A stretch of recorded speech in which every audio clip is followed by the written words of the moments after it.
Well, let's now have a look at what those currency traders are doing this week. Peter McGuire from XM is joining us now live to do just that. Peter, great to have you on this Monday.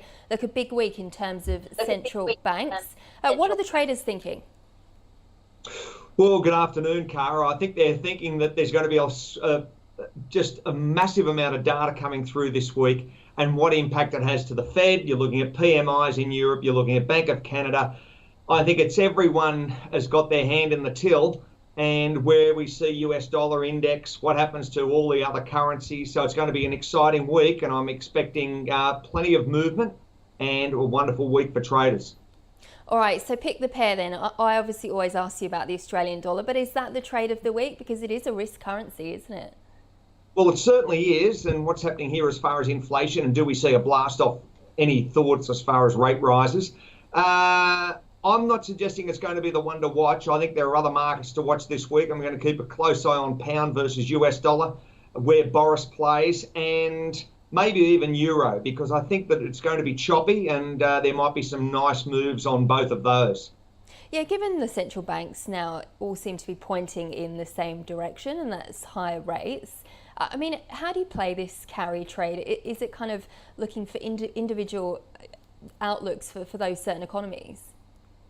Well, it is to a certain extent, Kara, but I think the other thing is just keep your hands firmly on the wheel, because there's going to be plenty of movement over the first quarter, and where we see opportunity in the next, leading up to the end of March. So there's no shortage as far as news or events or, global themes. And we're talking about the likes of Ukraine and Russia. You're thinking what's going on across the Middle East. All of those components rolling together. You've got risk premium in crude. You've got strong moves to the upside as far as on some of those currencies. So, yeah, the overall excitement, I think, is going to be pretty dramatic. And I was just looking at Asian equities. Everything's in the red today. So there could be a little bit of, bargain hunting later in the week as far as that sector as well.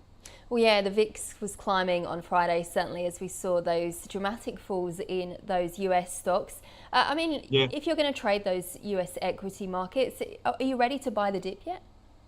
Well, maybe there's a little bit further sell-off. I'm conscious in the point of what we've seen as far as corrections over this month, and it's hard to find a bottom. So at the moment, I think you've just got to keep an eye on it. Our disadvantage naturally is that we go to sleep. Most people do sleep between 10 p.m. and 6 a.m. and that's when the market's open. So to trade that market, Kara, and live in Sydney, it's not really opportune. So you either stay up all night or run the risk of seeing if your stops get hit or if they march straight through them.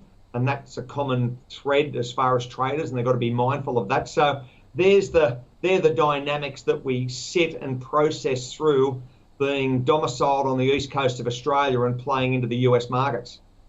Pete, you mentioned WTI, their crude. Yeah. Expectations, price action, what are we seeing?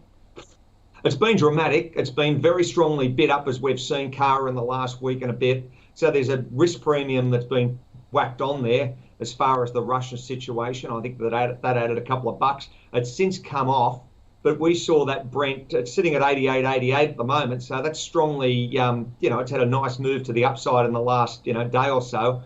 So that continuance, I won't be surprised to see it hit 90. It's not a good situation naturally leading into, it goes hand in hand with the inflation story, Kara, and the wallet and the purse, spending power. So there's the first side. The second side is, do we see higher than 90 leading up until the end of March, and where really is going to be the headline? So it's not a pretty picture for consumers. Great to be a producer.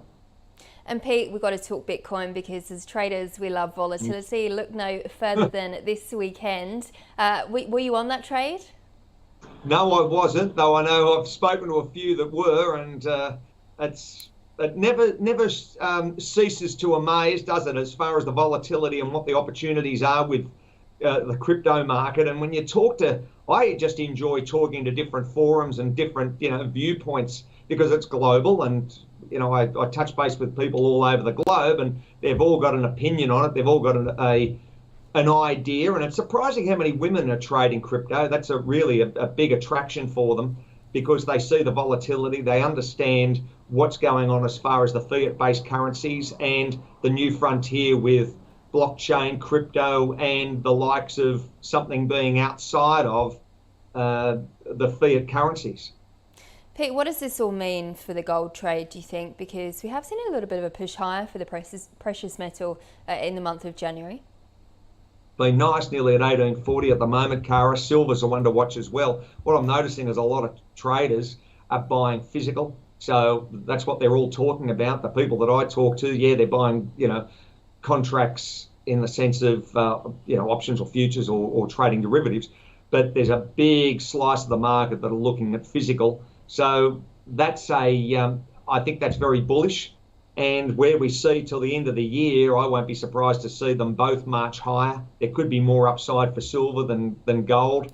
It's just a wait and see. But with higher rates and the uncertainty as far as that inflation story, yeah, it's maybe it's a safe haven to throw some of your nest egg into. Pete, I know you've also got your eye on the New Zealand dollar. Inflation, of course, front and centre in that region as well. Is it a pair that you're trading at the moment? Maybe a bit of an Aussie Kiwi cross?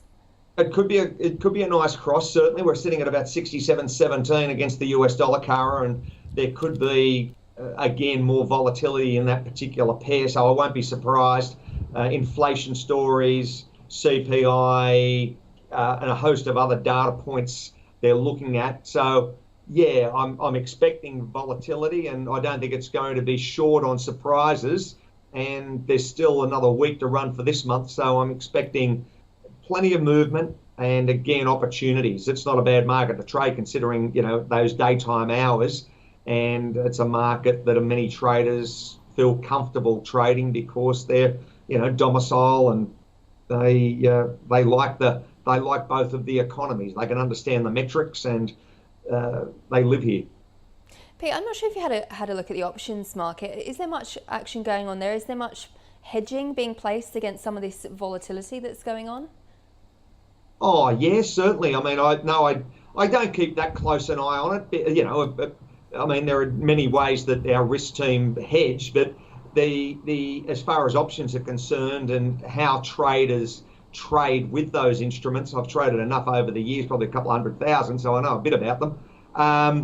You've got, both sides of the market. Are you buying or selling, and what are you trying to achieve? And then all of the different strategies associated with condors, strangles, straddles, and you name it, everything else rolled into there. So they're a diverse tool. They're a very strategic tool to trade with, and it just requires a little bit of patience and appreciate the opportunities, again, that can present themselves trading options markets.